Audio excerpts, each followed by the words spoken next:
పఠింప శ్రేష్ఠ గ్రంథము బైబుల్ అనుదినంబు చదివిన ప్రేమతోడ నడుపును. అనుదినంబు ప్రేమతోడ నడుపును. ఓ పఠింప శ్రేష్ఠ గ్రంథము బైబుల్. దేవునికి స్తోత్రం. 27వ కీర్తన దయచేసి మొదటి నుండి 14 చరణాల వరకు మనం చదువుకున్నాం, కానీ అందులో అన్ని చరణాలు మనం ధ్యానం చేయలేము. కానీ ఒక 2-3 విషయాలు మాత్రం ధ్యానం చేద్దాం. మొదటి మాట, యెహోవా నాకు వెలుగును రక్షణనై ఉన్నాడు, నేను ఎవరికి భయపడుదును. యెహోవా నా ప్రాణదుర్గము, ఎవరికి వెరతును. ప్రభునందు ప్రియులారా, దేవుడు మనకి ఏమై ఉన్నాడు? దేవుడు మనకి ఏమవుతాడు? మనం పూజ చేస్తే పూజలు అందుకుండేవాడేనా దేవుడు? మనం పూజలు చేస్తుంటే పూజలు అందుకుంటుంటే ఇంకా ఆయనకి మనకి సంబంధం ఏంటి? అసలు మనకి వానికి ఏంటి సంబంధం? ఎందుకు వచ్చింది? కాబట్టి దైవ సన్నిధిలో దేవుడు మన ద్వారా ఏదో అర్పణలు అంగీకరించడం, పూజలు అందుకుంటే ఆయన మనకి అవసరం లేదు. ఆయన ద్వారా మనకి కొన్ని విషయాలు కలగాల. ఏం కలగాల? అందుకే దేవుణ్ణి మనం ఆశ్రయించటం. దేవుణ్ణి ఎందుకు ఆశ్రయించారంటే మీరు అని ఎవరైనా ఒకరు మిమ్మల్ని అడిగితే ఇమ్మీడియట్గా మాట చెప్పాలి. అందులో మొదటిది ఏంటంటే, ఒకప్పుడు చీకట్లో ఉన్నానండి, ఇప్పుడు నన్ను దేవుడు వెలుగులోకి నడిపించాడు. అది మొదటి విషయం. ఒక వ్యక్తిని దేవుడు వెలిగించాలా, వెలుగులో నడిపించాలా? దేవుడంటే అది. అసలు దేవుడంటేనే వెలుగు. దేవుడంటే ఎక్కడో కూర్చుండేవాడు, ఎక్కడో కొండ మీద గుట్ట మీద ఉండేవాడు కాదు. దేవుడు వెలుగు అనే మాట మర్చిపోకూడదు. వెలుగు అంటే అర్థం ఏంటంటే ఆయనలో పాపం లేదని, ఆయనలో అజ్ఞానం లేదని అర్థం. వెలుగు అనే దానికి బైబిల్లో రెండు అర్థాలు ఉన్నాయి. ఒకటి ఏమిటంటే పాపము నుండి బయటికి తీసుకురావటం. పూర్వం ఏమో మనం చీకటి, ఇప్పుడు ప్రభువులో వెలుగు. అంటే పాపము నుండి బయటికి నడిపించబడే దాన్ని ఏమంటామంటే వెలుగులో రావటం అంటాడు.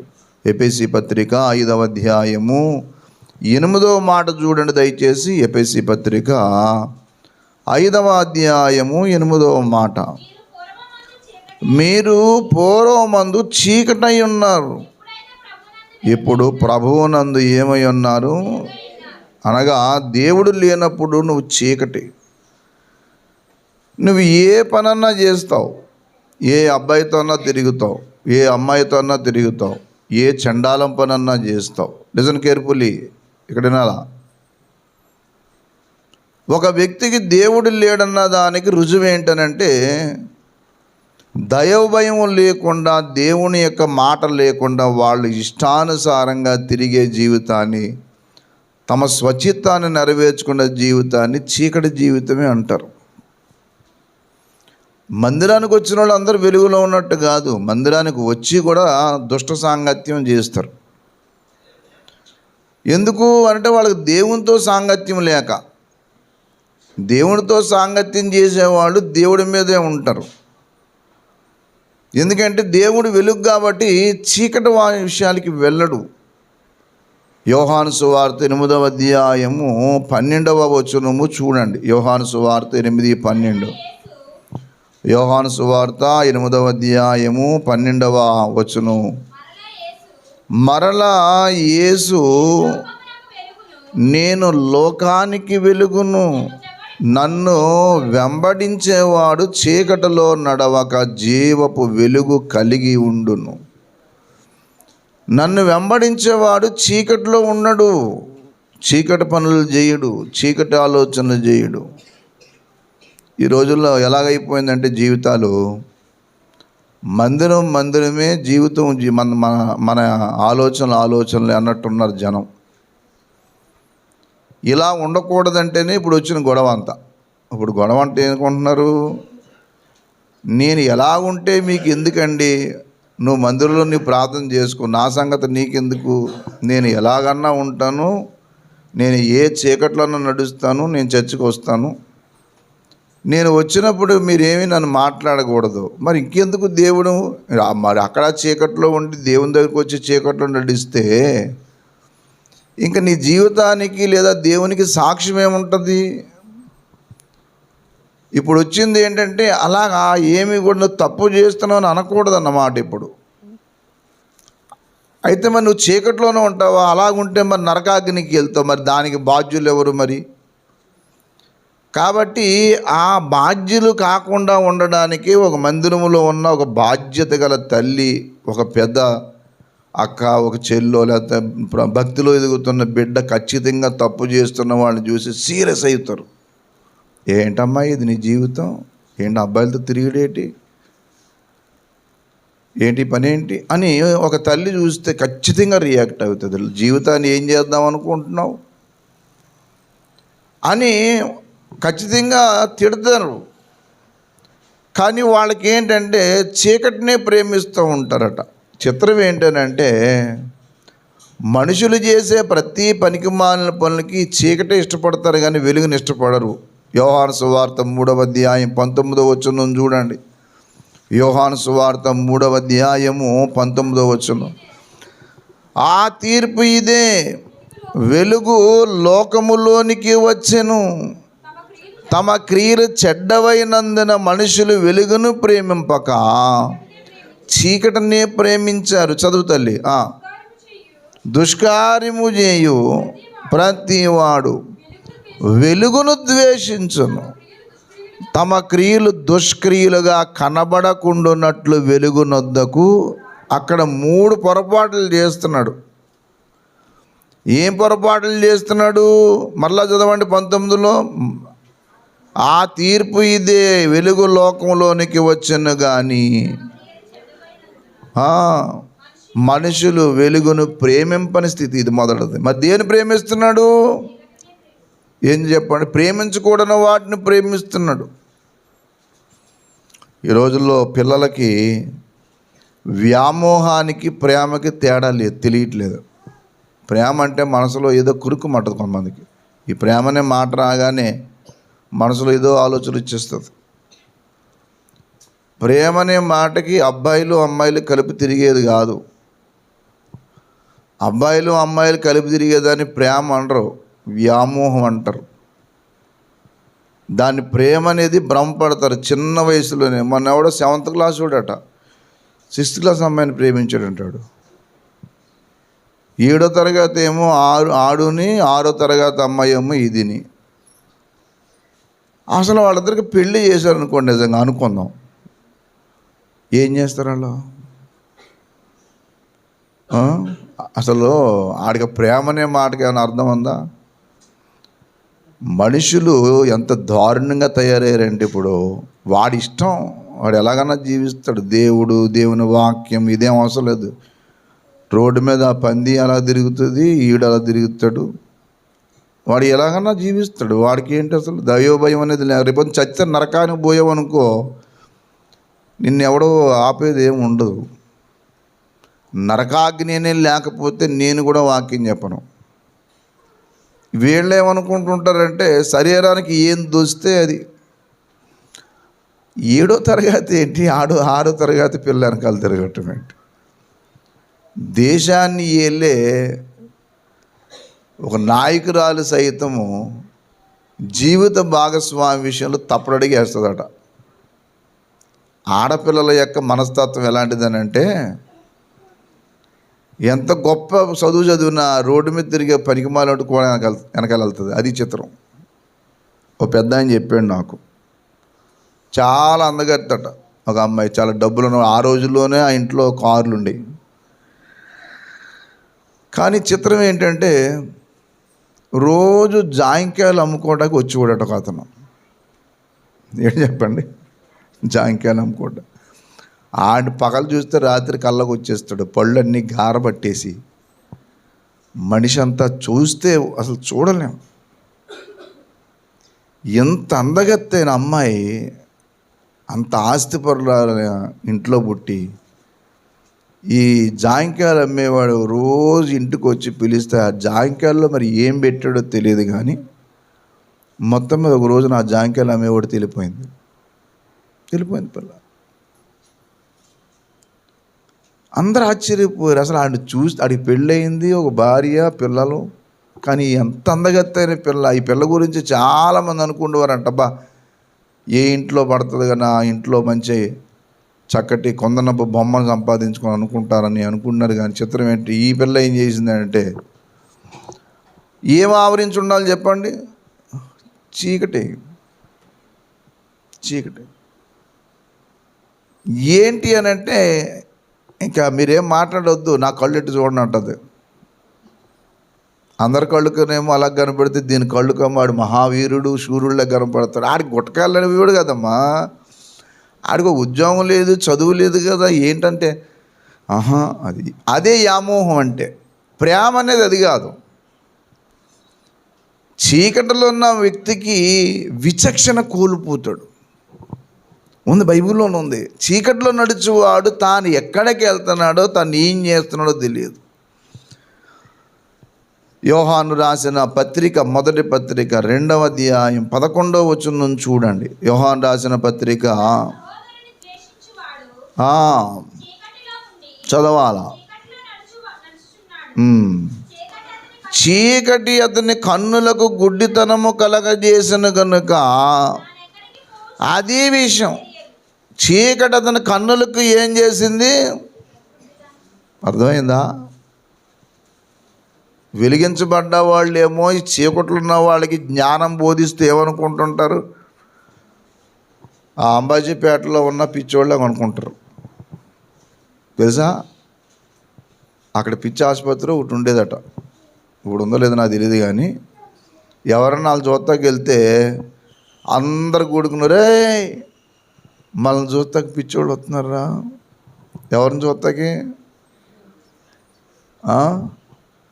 మమ్మల్ని చూస్తాకి పిచ్చోళ్ళు వస్తున్నారు ఎవరాళ్ళు.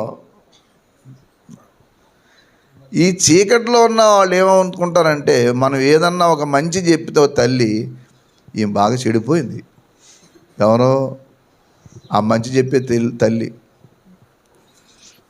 చీకటి అలా ఉంటుంది, అర్థం కాదు. నేను అడుగుతున్నాను నిన్ను ఒక ప్రశ్న, అసలు నువ్వు మందిరానికి వస్తున్నావా, వెలుగులోకి వస్తున్నావా చెప్పు. నువ్వు మందిరంలో నడుస్తున్నావా, వెలుగులో నడుస్తున్నావా? నువ్వు వెలుగులో నడిస్తే చీకటి పనులు చేయడానికి ఎందుకు అంత ధైర్యం వస్తుంది నీకు?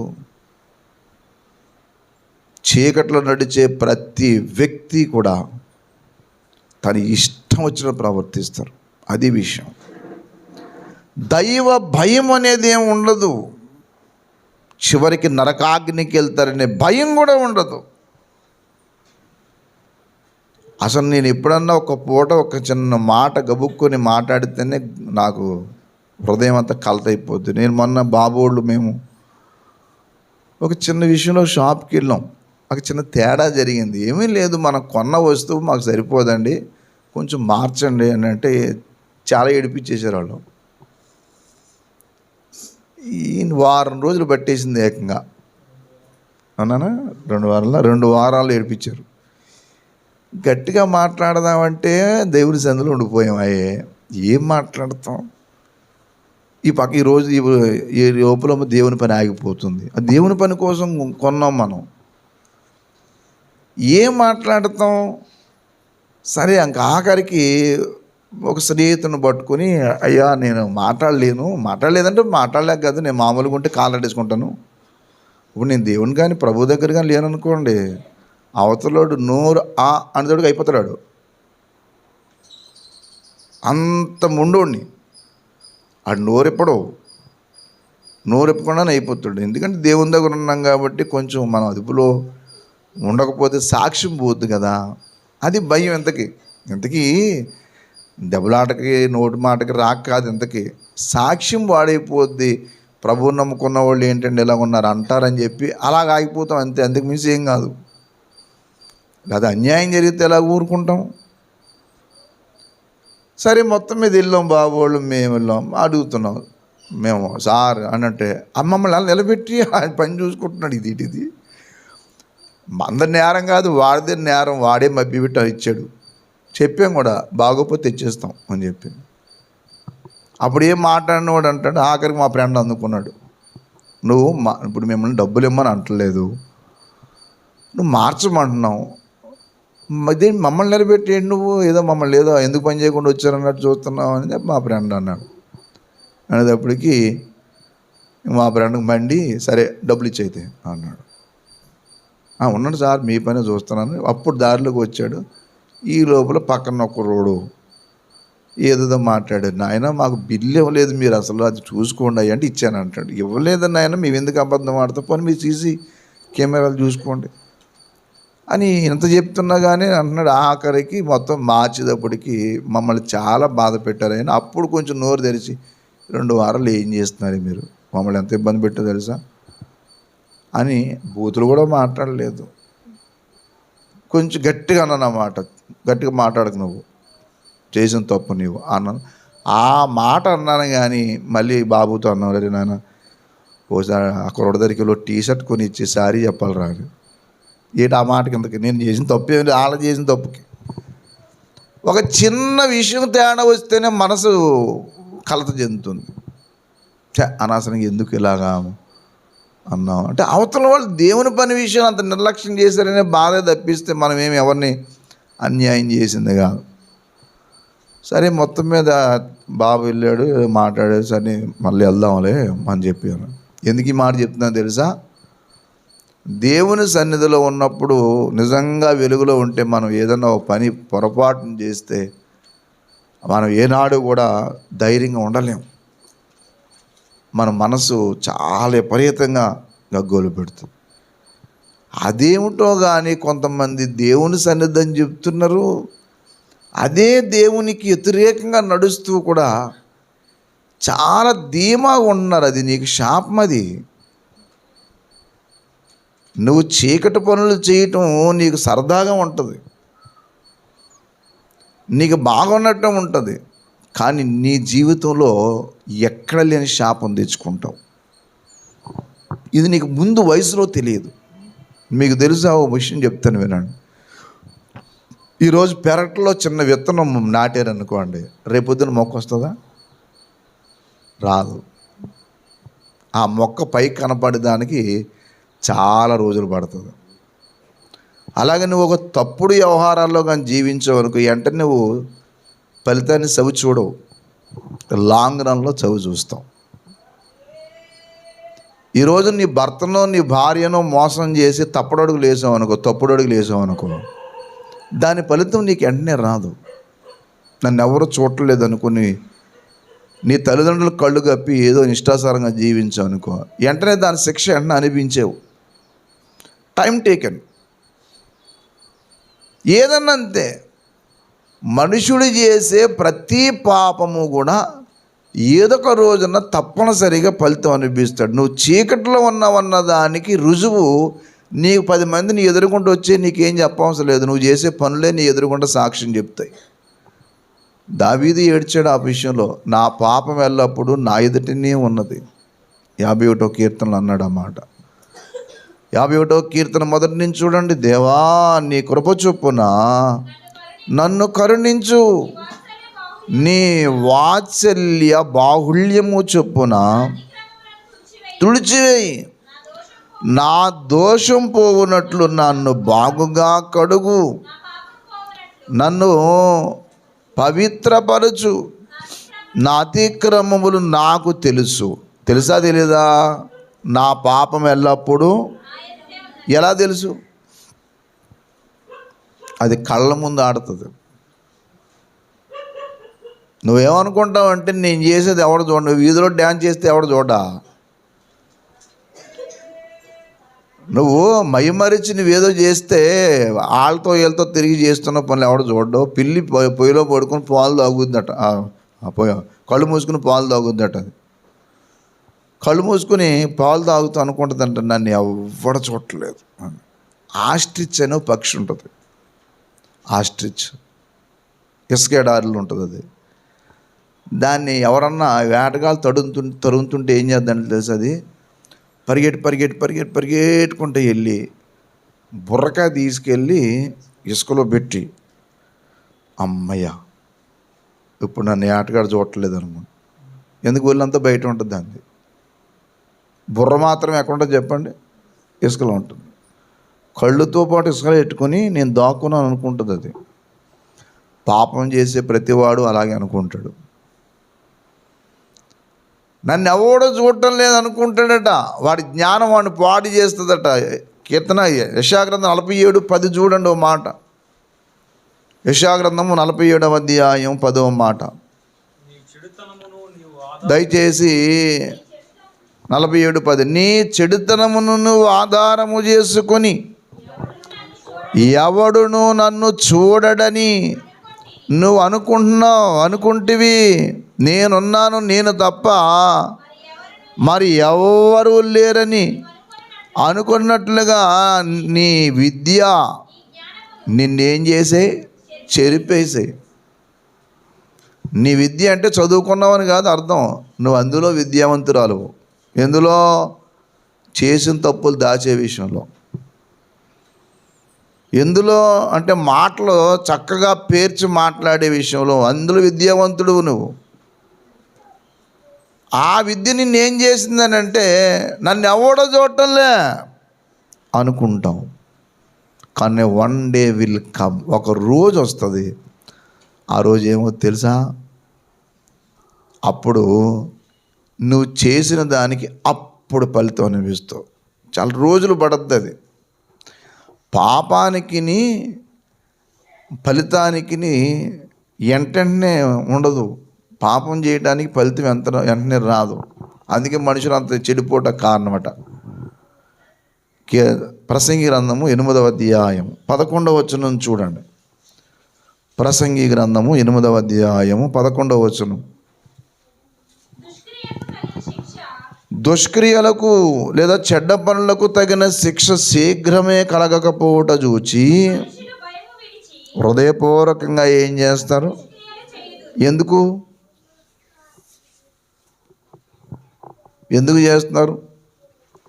చెడ్డ క్రియలకు తగిన శిక్ష వెంటనే అవ్వట్లేదు చెప్పండి, రావట్లేదు. కాబట్టి ఏం చేస్తారు చెప్పండి?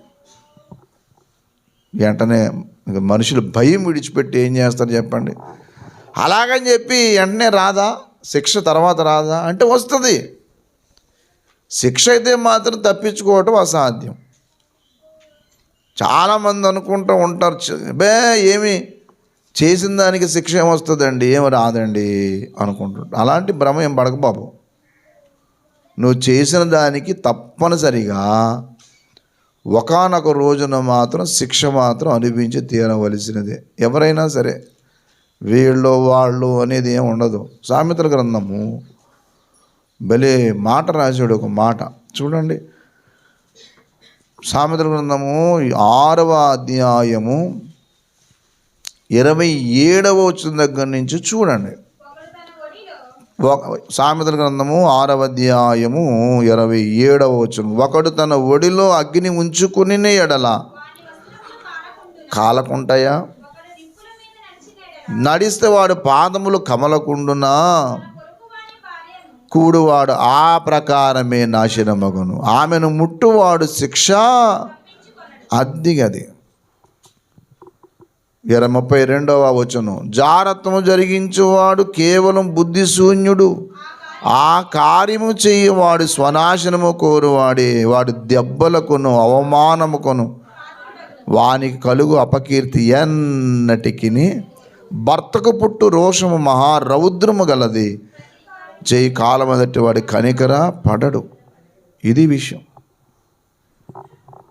ఒకడు తన ఒడిలో అగ్ని ఉంచుకొని నీడల వాని వస్త్రములు కాలవా? నిప్పుల మీద నడిస్తే పాదాల కమలవా?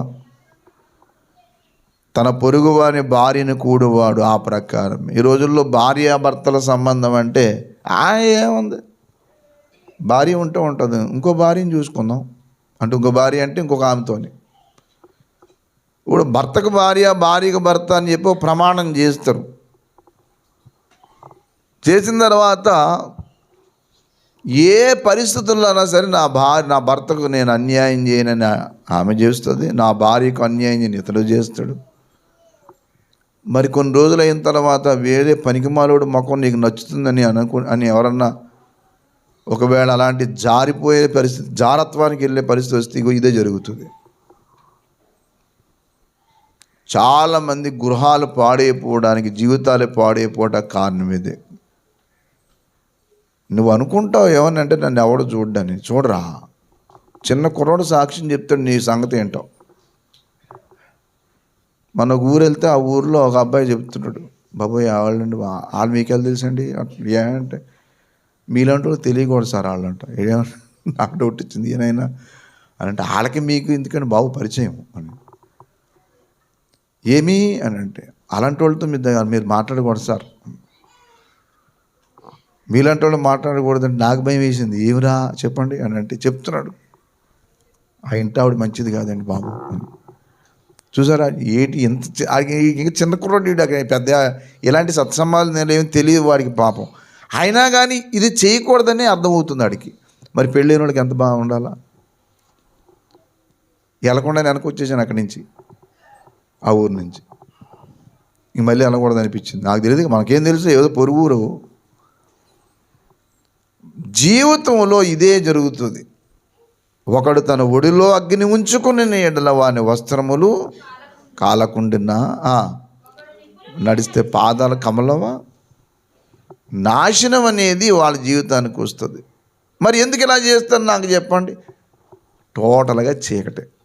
ఏడు చెప్పండి, చీకటే. అది విషయం అర్థమవుతుందా. నువ్వు చీకట్లో ఉన్నవన్న దానికి రుజువు ఏంటి తెలుసా?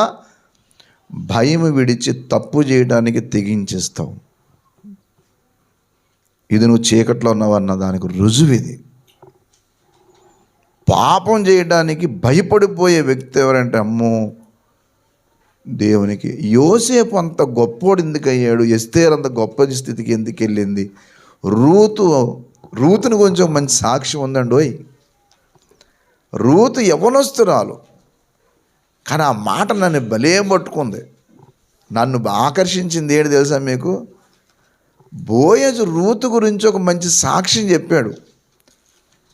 ఆ సాక్ష్యం యవ్వనస్తులైన స్త్రీలు పొందితే ఎంత ధన్యులవుతారో అనిపించింది నాకు. రూతు గ్రంథము దయచేసి మంచి మాట చూడండి. ఏమండి, 3వ అధ్యాయం 10వ మాట దయచేసి. రూతు గ్రంథం 3:10. అతడు నా కుమారి, నీవు దీవెన నొందిన దానవు, కొద్ది వారినే కానీ యవనస్తులను నువ్వు ఎంబడింపక. అంటే అర్థమే, తెలుగులో అలా రాశాడు. యవనస్తులను వెంబడింపక ఉండుట వల్ల నీ మునుపటి సత్ప్రవర్తన కంటే వెనకటి సత్ప్రవర్తన ఎక్కువ. అంటే వయసులో ఉన్న అమ్మాయి నువ్వు, కానీ నీ వయసుకు తగ్గ నువ్వు చెడు పనులు చేయాలి, కానీ నువ్వేం చేయలేదు, తప్పు చేయలేదు. ఏమి సాక్ష్యం అండి. అందుకే బైబిల్లో రూతు అనే గ్రంథం ఉంది. నీ జీవితంలో నిన్ను గురించి ఎవడని చెప్తే అలాంటి చండాల వెధవ గురించి మాట్లాడుతున్నారు ఇటుసారి మీరు అనే మాట ఎప్పుడూ కూడా నీకు దగ్గర వచ్చిందంటే నువ్వు చెడిపోయిన వ్యక్తి అవుతావు. జాగ్రత్త. ఈరోజు నేను ఉంటే ఉంటాను, లేకపోతే సంఘంలో తల్లి ఉంటే ఉంటుంది, ఓ పెద్ద ఆయన ఉంటే ఉంటాడు, పెద్ద తమ్ముడు ఉంటే ఉంటాడు, వెళ్ళిపోతారు. ఓ తల్లి ఉంటుంది సంఘానికి, ఒక ఆదర్శప్రాయమైన తల్లి, అందరి కోసం విజ్ఞాపనం చేసి గద్దించే తల్లి. ఆమె ఉన్నంతకాలం ఆ పని చేస్తుంది. ఆమె దేవుడు పిలిచినప్పుడు యాత్ర ముగించి వెళ్ళిపోద్ది. తర్వాత నువ్వు చనిపోతావు. అప్పుడు అడుగుతాడు దేవుడు, అవును ఎందుకు ఇలా చేసావు, ఏటి నీకు తక్కువ అంటే ఏం చెప్తావు? ఓ క్రైస్తవ, నీ వాస్తవాలు తెలిసే ఒక రోజు నీకుందని తెలుసా, దైవత్రాసులో ఏమండి తేలిపోదు. ఓ పాత పాట ఎప్పుడో పాడారు. ఈ లోకార్హతలెన్నున్న గాని, ఈ లోక సంపద ఎంతైనా గాని, ఈ లోక అర్హతలెన్నున్న గాని, ఈ లోక సంపద నిన్నున్న గాని. దైవత్రాసులోకి వెళ్తావు, ఇది గుర్తుపెట్టుకో. చాలామంది ఏమనుకుంటున్నారంటే ఏముంది జీవితం ఉన్నంతకాలం అనుభవించేయడం, టక్కన చచ్చిపోతే నరకాగిన పోదాం. మాడిమిల్లో ఒక త్రాగుబోతుడు ఉన్నాడు. ఒక పాస్టర్ గారు దగ్గరికి వెళ్ళి డబ్బులు అడుగుతుంటారు, తాగితే చచ్చిపోతారు, ఇప్పటికీ ఆరోగ్యం చెడిపోయిందిరా, నరకానికి పోతావురా, నరకాగ్ని చాలా దారుణమైందిరా అంటాడట. ఏందా గారు 2 రోజులు ఉంటే ఆ నరకం అది అలవాటు అయిపోద్ది. ఏది నరకంలో ఉంటే 2 రోజులు అలవాటు అయిపోద్ది ఆడికి. వీళ్ళు ఏమనుకుంటున్నారంటే పాపం 2 రోజులు చేస్తే అది అలవాటు అయిపోద్ది అన్నట్టు అనుకుంటున్నారు. అక్కడ పగవాడు కూడా వెళ్ళకూడని స్థలం అది మామూలుది కాదు. అందుకే సండే స్కూల్ పెట్టి, సంఘం సహవాసం నడిపించి, బైబిల్ స్టడీలు పెట్టి, రాత్రింబగళ్ళు ప్రార్థనలు చేసి, వాక్యం చెప్పి సిద్ధపరిచి ఎందుకు అనుకుంటున్నారు? ఆ నరకాగ్ని ఉంది కాబట్టి. నువ్వు చీకట్లు నడిచిన మరుక్షణమందు నువ్వు నిత్య చీకటికి వెళ్తావు. జాగ్రత్త. ఇప్పుడు నువ్వు ఏం చేసి నిన్ను ఎవడన్నా అడిగితే ధైర్యం సరిపోదు. నీ భర్త, నీ భార్య, నీ పిల్లలు నేను చూడరు, కానీ ఒక్కరోజు వస్తుంది, అప్పుడు మాత్రం నువ్వు ఏడ్చి గగ్గోలు పెట్టిన ఆ శిక్షను తప్పించుకో. నాకు తెలుసు అలా ఎంతోమంది ఉన్నారు, ఇప్పటికి శిక్ష అనుభవిస్తూ ఉన్నారు. ప్రసంగిలో ఉంది ఓ మాట చూడండి, ఓ మంచి మాట అంటాడు, శీఘ్రంగా శిక్ష రాకపోయినా మనుషులు భయం విడి తిరుగుతారు కానీ క్షేమంగా ఉండరట. అది విషయం అక్కడే రాశాడు. 8వ అధ్యాయము దేవుని యొక్క సందులో మంచి మాట చూడండి. 13వ వచనం, భక్తిహీనులు దేవుని సన్నిధికి భయపడరు గనుక వారికి క్షేమము కలగదనియు.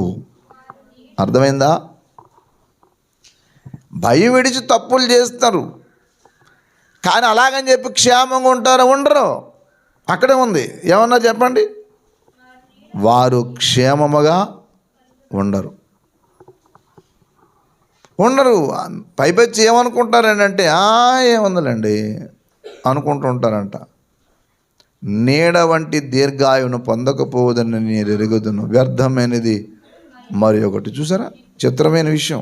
ఏమనుకున్నారంటే వీళ్ళందరూ ఏం పర్లేదు ప్రస్తుతం అయితే బాగున్నాం కదా సార్ అనుకున్నావు కదా. ఒకనొకరు బాధపడి ఏడ్చి రోధించే రోజు ఒకటి వస్తుంది, అది ఎవరు భరించలేరు. నేను కళ్ళారా చూసిన విషయం ఒకటి చెప్తాను, వినండి. ఏమండి, ఇది లాస్ట్ వారం కదా, 2023వ సంవత్సరం. నేను ఎందుకు ఈ మాట చెప్తున్నాను తెలుసా? నేను నవ్వడానికో జోక్గా చెప్తలే, దేవుని వాక్య విషయంలో. ఈ 2023వ సంవత్సరం ఏ చండాలం బ్రతికేవావు ఇప్పుడుగా నిడిచిపెట్టుకో. కొత్త సంవత్సరానికి ఒక కొత్త జీవితం జీవించడానికి దేవుణ్ణి అడుగు. శరీరం నీకు అంత హింస, నీకు ఆగలేకపోతుంటే, నీకు సెల్ఫ్ కంట్రోల్ లేకపోతే శిక్షించడం నేర్చుకో. భార్యను మోసం చేసే పని ఎప్పుడు చేయకు, భర్తను మోసం చేసే పని ఎప్పుడు చేయకు, తెగించకు. కనపడ్డ వాళ్ళందరితో మాట్లాడి ఇష్టం వచ్చిన జీవించేవాడు ఒక వ్యక్తి. కూతురు తల్లి వరుస, కూతురు వరుస ఇదేం పట్టించుకునేవాడు కాదు. స్త్రీ కనపడితే చాలు అంతే అతనికి. అందరూ బాధపడేవారు, ఏంటండి ఇంతలా చెడిపోయాడు, ఇంత దారుణంగా చెడిపోయాడు, ఎంతమంది చెప్పినా వింటం లేదు అతను. చిన్నపిల్ల లేదు, పెద్దోళ్ళు లేరు, ఆమె కనపడితే పాడు చేసేవాడు. ఒకానొక రోజుల్లో మంచి వయసులో ఉంటాడు కానీ ఆల్ ఆఫ్ సడన్గా మంచం పడ్డాడు.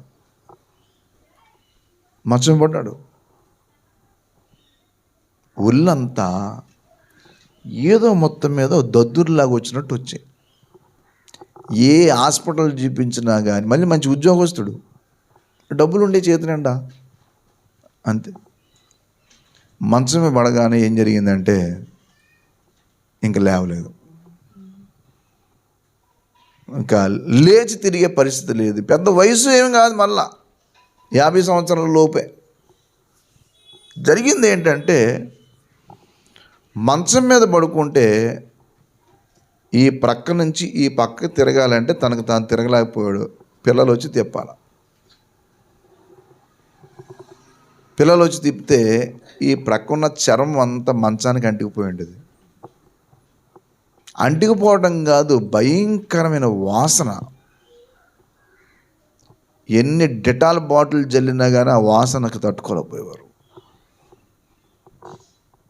ఇందాక మనం చదువుకున్నాం, జారత్వము చేయవాడు తన సొంత శరీరమునకు హానికరముగా తప్పు చేస్తాడు.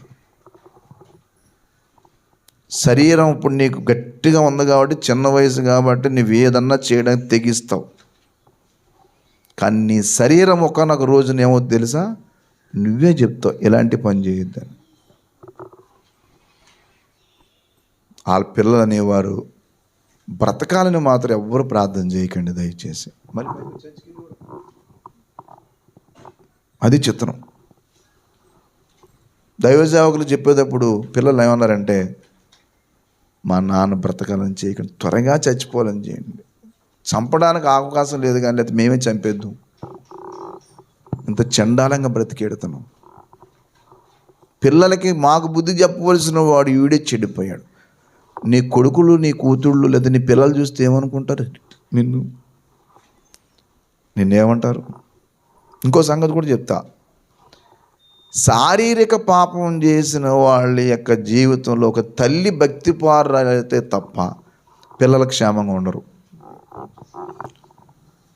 తల్లి కానీ భక్తి పరురాలయ ఉంటే ఆ పిల్లలకి తల్లి ప్రార్థన కంచేస్తుంది, అప్పుడు బాగుంటారు. కానీ ఈ తల్లి కూడా రాంగ్ స్టెప్లో ఉంటే మాత్రం మొత్తం చెడిపోతారు వాళ్ళు.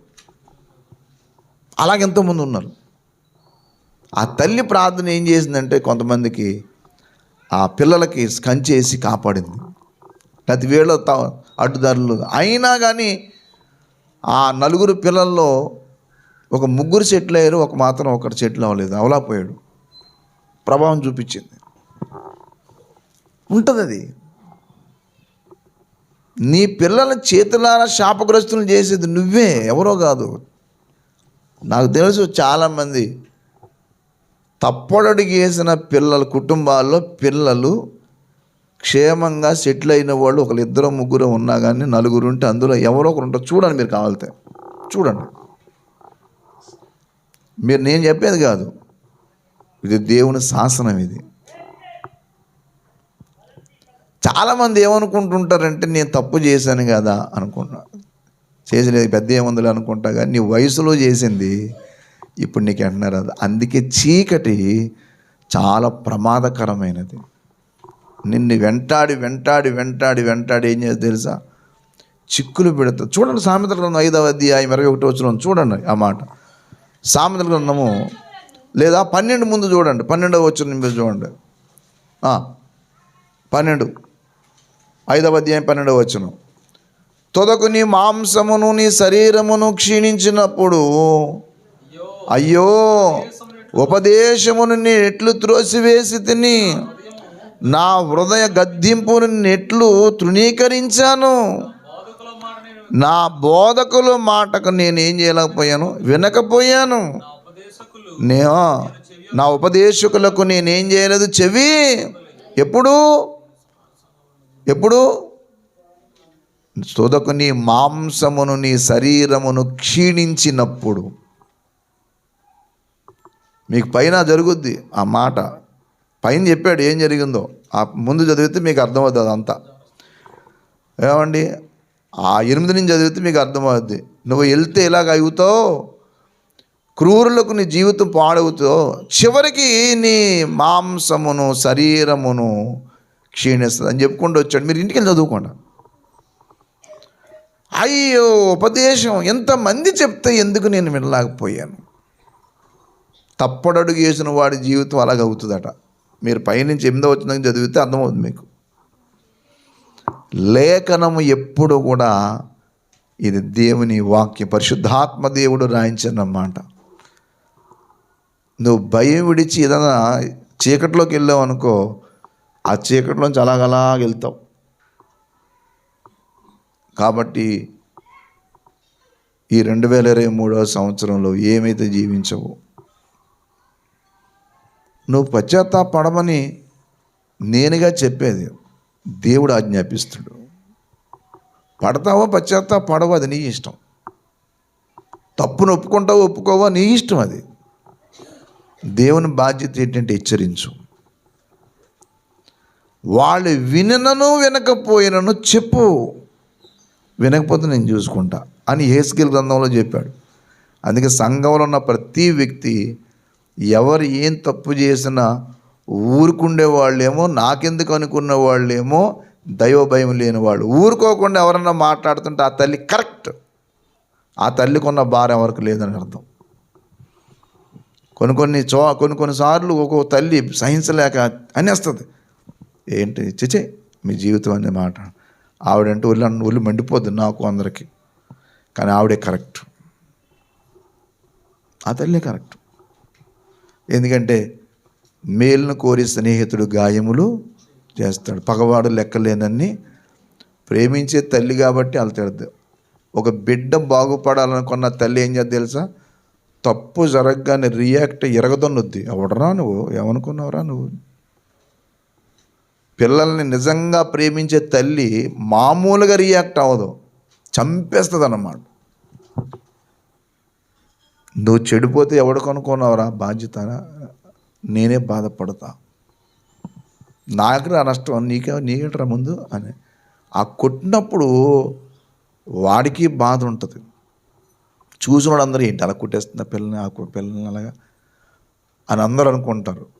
కానీ పెద్ద ఎదిగిన తర్వాత చెప్తాడు, మా అమ్మ అలా ఉంది కాబట్టి ఇలా ఉన్నాయి ఈ రోజున. మన దగ్గరికి జాషువా గారు అని వస్తాడు, వాళ్ళమ్మ కూలి పని చేసుకుంటే తల్లి. ఇప్పుడు ఆయన పాస్టర్ గారు, మంచి సింగర్. ఒకసారి దుంప తోటలోకి వెళ్ళి దుంపలు తెచ్చారు రాడు ఆయనని, ఆయన ఫ్రెండ్ అని. దుంపలు ఇంతకేం కాదు. ఒక ఆవిడ వచ్చి చెప్పిందంటే, ఏంటమ్మా నీ కొడుకు ఇలా తయారయ్యాడు, ఏం చేశాడమ్మా, ఇలా దుంపలు తెచ్చాడు. ఎందుకు తేలేదు, ఆడెట్టిపోయాడు, కానీ ఆడు కూడా వెళ్ళాడు. ఎందుకు ఈయన ఇంటికి రానిచ్చి ఎలాగ తన్నాలో మొత్తం ఇరక్కుట్టేసిందట. మామూలుగా కాదు కొట్టడం. అలానేమో మందుని ఇంకా అయింది, జీవితం అయింది. ఏమనుకున్నావురా జీవితం అంటే అని కోడితే మళ్ళీ ఇంకా, అమ్మ నేను ఎప్పుడు ఇంక చేయను. ఏంట్రా ఇంత దారుణం, ఒకడే కొడుకు, ఇంతకీ ఒకగానొక కొడుకు. ఆ దెబ్బలకి అంతే. ఇప్పుడు ఏమయ్యా చెప్పండి. ఇప్పుడు నువ్వు తప్పు చేసిన కొడుకుని లేసావు అనుకో. ఇప్పుడు నేను నీ అవతారం ఉన్నాను, నేనేం మామూలు నేను కాదు. ఓ రోజున చెరువులో అందరం ములుగుతుంటే మేము ములుగుతున్న మామూలు ములుగుతూ ఎగ్గడం లేకపోను. ఆ చెరువులో చేసిన కొత్త బళ్ళు నానబెడతా ఉంటారు ఇలా ఎత్తుగా. ఆ బండి ఎక్కటం దూకటం. అలా ఒకడు దూకాడు, ఆడి మీద నేను దూకేశాను. ఆ నెత్తి మీద గెడ్డం పడిపోయింది, ఇక చీరిపోయింది చూడండి. ఈ గెడ్డం పైది కింద పగిలిపోయి రక్తం ఆగలే. ఎవడో షట తీసేలా పెట్టాడు కానీ ఆగలేదు. ఇంటికి వెళ్దామంటే ఇంటికా, ఎందుకంటే మా అమ్మ మామూలు హిట్లర్ కాదు. మా అమ్మ ఎలాంటిది అంటే, ఇంటికి వెళ్తే ఏమైనా ఉందా అని చెప్పి అయినా నడరా అంటే, ఇంటికి వెళ్ళగానే రక్తం కారుతనుంది. కోడితే ఇంకా మళ్ళీ మా అమ్మ నేను ఇంకెప్పుడు వెళ్ళనమ్మా అంటే, ఏం వెళ్తాం రా, ఏంట్రా ఈ జీవితం, ఏంట్రా కోడితే ఇంకా చూడండి. అక్కడ పడింది నాకు ఒక బలంగా నాటుకుంది, ఎప్పుడు ఎలాంటి పనులు చేయకూడదు. ఆ తర్వాత నన్ను పెంచిన మా మాస్టర్, ఈ సంవత్సరం మా క్యాలెండర్లో మా మాస్టర్ ఫోటో వేశాను. మా మాస్టర్ పట్టుకున్నాడు, వీడు మామూలుడు కాదని చెప్పి ఎప్పుడు నా కోసం వచ్చి ఈత చెట్టు పక్కన ఉండేది, స్కూల్ పక్కన. నా కర్మ కొద్ది అది. ఎన్ని ఈతకర్రలు ఇరిగిపోయావు నా మీద. ఆయన అలా కొట్టకపోతే నేను లొంగను. మామూలు ఏంటి నేను. గాయములు చేయులు దెబ్బలు అంతరంగములో చొచ్చి చెడుతనమును తొలగించును. సామెతల గ్రంథంలో చెప్పాడు ఆ మాట. సామెతల గ్రంథము 21వ అధ్యాయం 30వ వచనం. 20 అధ్యాయం 30. గాయములు చేయు దెబ్బలు అంతరంగములో జొచ్చి చెడుతనమును తొలగించును. ఏ దెబ్బలమ్మా? నువ్వు కొడితే ఓకిచ్చి కొట్టి, ఎందుకంటే నువ్వే చెడిపోయిన వ్యక్తివి. ఓకిచ్చి కొట్టకూడదు, జోకిచ్చి కొట్టాలి. ఇంట్లో ఎప్పుడో బెల్టో ఒక జోక ఉండాలి. నిన్ను ఎవడో తన్నేవాడు లేడు కాబట్టి నువ్వు చీకటి నడుస్తావు. అందుకే భక్తులు అంటాడు, యెహోవా నాకు వెలుగును, నాకు రక్షణ. నువ్వు చీకటిలోంచి ఎప్పుడైతే దేవుని వెలుగులోకి వస్తావో అప్పుడే నీకు రక్షణ వస్తుంది. అప్పుడు దాకా నువ్వు చీకటిలోనే ఉంటావు. చీకటి నిన్నేం చేద్దంటే ఎక్కడ పడితే అక్కడ తీసుకెళ్తుంది. నువ్వు పాడైపోయి ఒక స్థిరమైన జీవితం లేకపోవడం కారణం నీ చీకటి.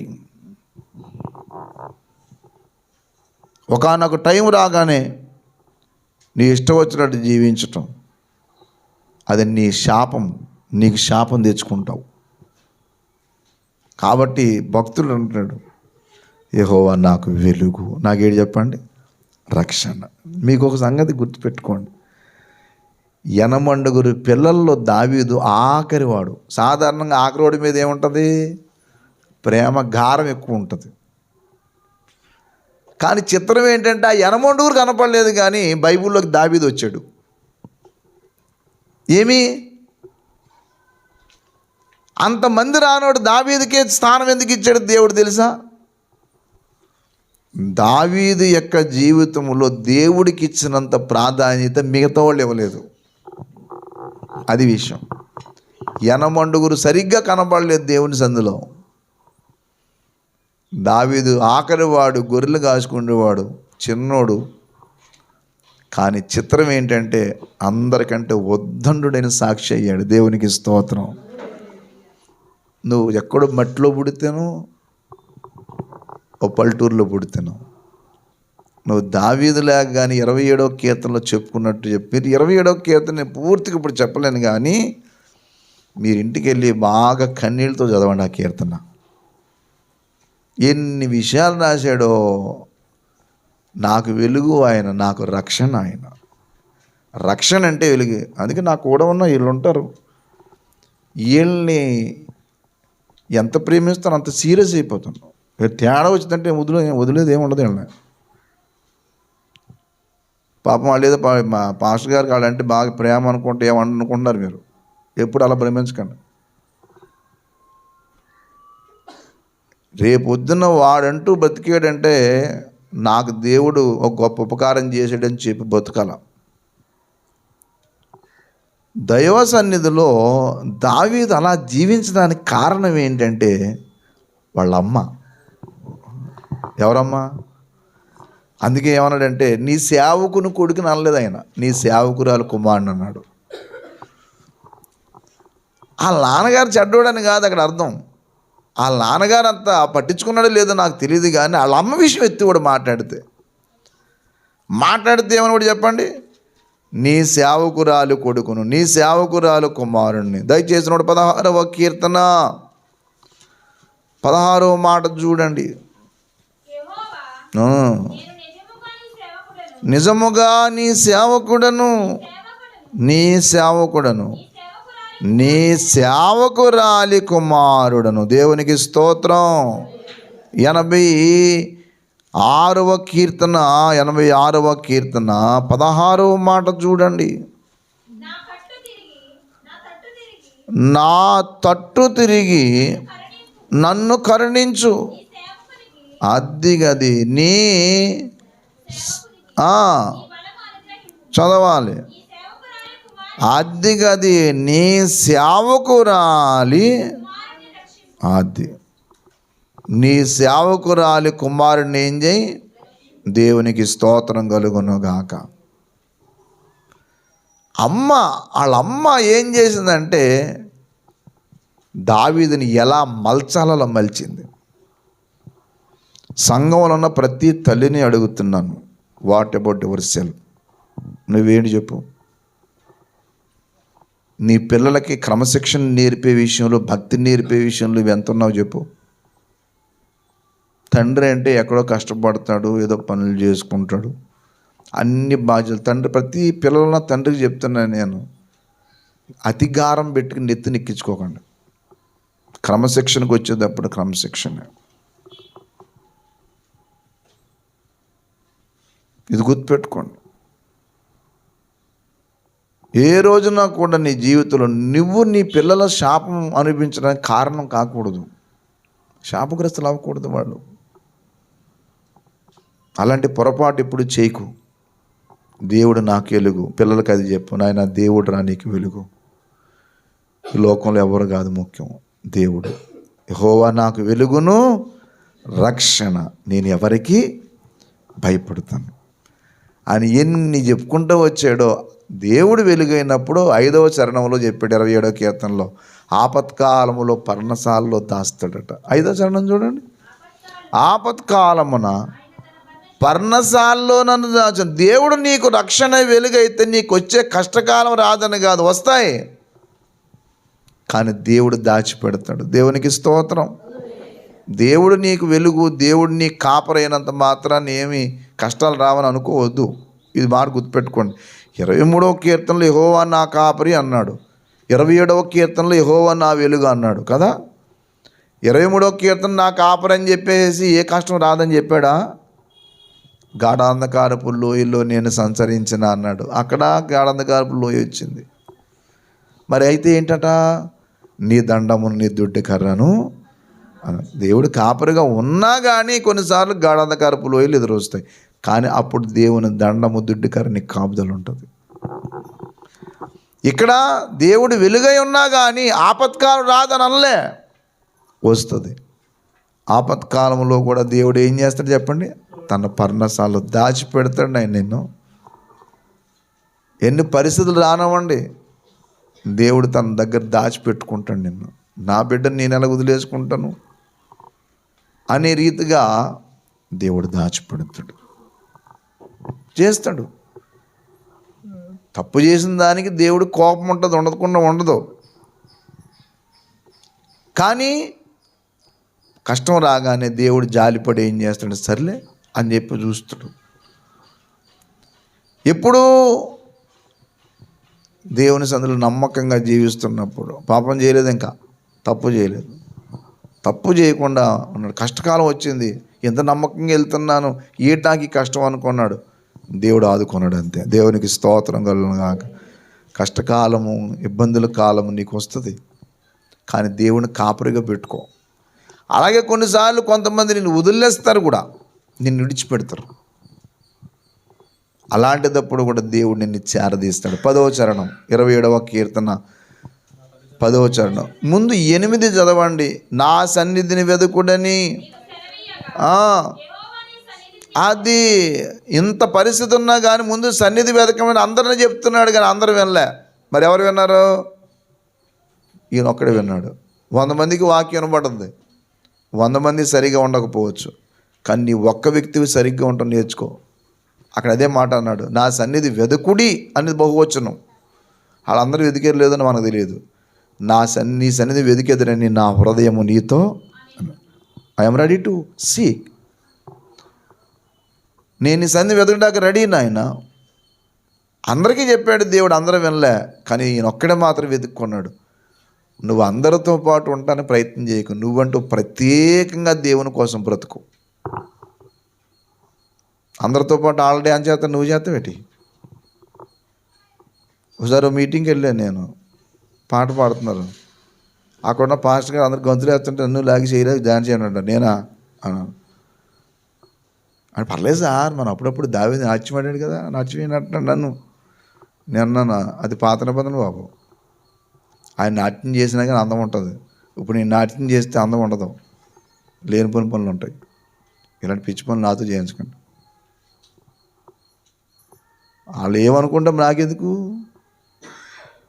మనం ఎప్పుడూ కూడా దేవుని బిడ్డగానే ఏ ప్రదేశంలో ఉన్నా సరే ప్రవర్తించాలి. నువ్వు దేవుని సన్నిధికి వస్తున్నావు.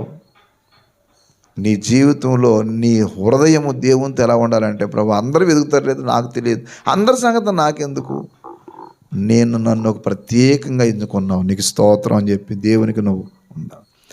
10వ చరణంలో అంటారు, నా తల్లిదండ్రులు నన్ను విడిచినను యెహోవా నన్ను చేరదీస్తాడు. ఎప్పుడు తెలుసా? దేవుడు నీకు వెలుగై రక్షణ అయినప్పుడు నిన్ను ఎవ్వరు విడిచిపెట్టినా దేవుడు నిన్ను చేరదీస్తాడు. ఇది గుర్తుపెట్టుకోండి. నేను ప్రభువుని నమ్మిన తర్వాత ఈ రాజమండ్రి చదువుకోవటానికి వచ్చిన తర్వాత ఒక మందిరానికి వెళ్ళేవాడిని. మందిరంలో మ్యాక్సిమం పనులన్నీ నేనే చేసేవాడిని. నాకు ఒక్క శోధన కాదు, రకరకాల శోధనలు వెంటాడే. కానీ నాకున్న ఒక ధైర్యం ఏంటంటే వాక్యము, ప్రార్థన, ఇంతే. 100 రూపాయలు రూమ్ అద్దె, 100 రూపాయలు. ఆ 100 రూపాయలు అద్దెలో ఉండి తెల్లవారుజామున ఒక్కోసారి పడుకుండేవాడిని, లేకపోతే తెల్లవారులు బైబిల్ చదువుకునేవాడు. ఎప్పుడో పడుకునేవాడిని, మళ్ళీ లేచిపోయి మళ్ళీ ప్రార్థనలో ఉండేవాడిని. ఒంటరిగానే ఉండేవాడిని, ప్రార్థన చేసుకుంటూ వాక్యం చదువుతూ నా వంట నేను చేసుకుంటూ, మళ్ళీ ఉదయం లేచి మళ్ళీ పని చేసుకుంటూ మళ్ళీ చదువుకుంటూ. ఎంతమంది నన్ను విరోధం చేసుకున్నారంటే, అపోహపడి నన్ను రకరకాలుగా వేధించారు, రకరకాలు మాట్లాడారు. ఎంతమంది ఎన్నన్నా కానీ తిరిగి ఒక్కరిని నేనేమనలే, ఎవరిని నేను ఇబ్బంది పెట్టలే. నన్ను ఇబ్బంది పెట్టిన బోల్డ్ మంది ఉన్నారు. అన్నీ నా బుక్లో రాస్తాను, పేర్లు రాయకుండా రాస్తాను. ఆ బయోగ్రఫీ రాస్తున్నాను నేను. నెక్స్ట్ ఇయర్ కొన్ని పనులు చేయవలసి ఉన్నాయి. నేను నా సాక్ష్యం పుస్తకం వస్తుంది, నా సాక్ష్యం ఆన్లైన్లో కూడా వస్తుంది, వీడియో షూట్ చేస్తాం. కానీ ఏ నాడు కూడా దేవుని విడిచిపెట్టు ఒక్క ఇంచు అలా త్వరలేదు. నేను ఒక్కసారి మాత్రమే కొన్ని రోజులు మందిరానికి వెళ్ళలేదు. మందిరానికంటూ వెళ్ళలేదు, కానీ వాక్యం, ప్రార్థన అయితే వదలలేదు. ఎందుకు వెళ్ళలేదంటే తట్టుకోలేనంత బాధ. ఓ పెద్ద ఆయన చేసిన అన్యాయానికి భరించలేకపోయాను నేను. అప్పుడే పని చేశాను. ఇంకా తర్వాత ఎన్ని బాధలు వచ్చినా కానీ ప్రార్థన మానలేదు. ఇక్కడ కొంతమంది తల్లులు, కొంతమంది బిడ్డలు సహకరించి ఎన్ని కష్టాలు వచ్చినా ఆరు మీద ఉన్నాం. ఎప్పుడు విడిచిపెట్టలేదు దేవుణ్ణి. దేవుడు ఏనాడు కూడా మనల్ని విడవడండి. అందుకే నా 27వ కీర్తనలు అన్నాడు, నా తల్లిదండ్రులు నన్ను విడిచినను యెహోవా నన్ను చేరదీయును. చివరి వచనాలుగా అంటాడు, వచ్చేసరికి 14, 13 నుంచి చదవండి. యెహోవా దయను పొందుదునన్న నమ్మకము నాకు లేని ఎడల, that is the faith in the lord. ఎన్ని పరిస్థితి వచ్చినా కానీ యెహోవా దయను పొందుదన్న నమ్మకం అయితే నాకు ఉంది. నువ్వు నిజంగా వెలిగించబడితే విశ్వాసంలో కూడా స్థిరంగా ఉంటావు. నువ్వు నిజంగా వెలిగించబడకపోతేనే నువ్వు లోకంలో నీ ఇష్టం వచ్చినట్టు జీవిస్తావు. దేవుని వెలుగును నువ్వు ఎప్పుడు తక్కువ అంచనా వేయకు, ఆయన రక్షణను పోగొట్టుకోకు. అందుకే ఎంతకాలం నువ్వు బాప్తీసం లేని జీవితం, నువ్వు దేవుడు దూరంగా ఉండి నీ శరీరానికి ఏది నచ్చితే చేయకు. ఇప్పటికన్నా మారు మనసు పొందు. సజీవుల దేశమున యెహోవా దయను పొందుదన్న నమ్మకం నాకు లేకపోతే నేనేమవుదును అని మాట్లాడుతాడు. అంటే అర్థం ఏంటి? ఎంత విశ్వాసమో ఎన్ని కష్టాలు రానివ్వండి, ఈ సజీవుల దేశంలోనే దేవుని దయను పొందుతాను నేను. ఎంత నమ్మకం అండి! విశ్వాస జీవితం మామూలుది కాదు. ఎన్ని పరిస్థితులు ఆటంకాలు ఎదురొచ్చినా కానీ అంత నమ్మకం, అంత విశ్వాసం. చదవండి కింద చివరికి. కనిపెట్టుకొని ఉండు, ధైర్యం తెచ్చుకొని నిబ్బరంగా ఉంచుకో, అటు ఇటు తొలగిపోకు. నువ్వు 10 రోజులు బాగుంటే ఇంకో 20 రోజులు వెనక్కి వెళ్తావు. నీ ఇష్టం, ఎక్కడ తిరుగుతావు, ఎవరితో తిరుగుతావు అన్నట్టు ఉంటావు. అది కాదు నీ పద్ధతి. నీకంటూ సాక్ష్యం లేదా? నీకంటూ ఒక వెలుగు దేవుడిచ్చాడు, ఆ వెలుగును ప్రచురించడానికి ఇష్టం లేదా నీకు? అంటే దేవుని వెలుగుతో నీకు నమ్మకం లేదన్న మాట అయితే, అంటే చీకటే నీకు ఎక్కువ ఇష్టం. సెకండ్ ప్రేమించి ఏమవుద్దో చూద్ది. కానీ అక్కడంట నీ హృదయమును నిబ్బరంగా ఉంచుకును, ధైర్యం తెచ్చుకో. అంటే పరిస్థితులు ఎన్ని ప్రతికూలంగా ఉన్నా సరే ధైర్యంగా దేవునితో ఉండు. ఏమన్నాడు చెప్పండి? నీ హృదయమును నిబ్బరంగా ఉంచుకోను. ఎందుకన్నాడు తెలుసా? నువ్వు తప్పనిసరిగా దేవుడు సాయం చేసే రోజు ఉంటుంది. దేవుడు నీకు వెలుగై రక్షణ అయితే ఆపత్కాలం వస్తుంది, కానీ గుడారంలో దాచపడతావు. మనుషులు విడిచిపెడతారు, కానీ దేవుడు చేర తీస్తాడు. ఈ లోకంలో అన్నీ కోల్పోతావు, కానీ దేవుడు అన్నీ ఇస్తాడు. ధైర్యంతో దేవుని దగ్గర ఉండు, దేవుడు చేస్తాడు. అటువంటి కృప మనందరికీ దయచేసి, స్థిరత్వం దయచేసి నిలబెట్టి నడిపించును గాక. ప్రార్థన చేసుకుందాం, మోకరించండి. దేవుని సంధికి వస్తున్నావు, చాలా రోజుల నుంచి నువ్వు వస్తున్నావు.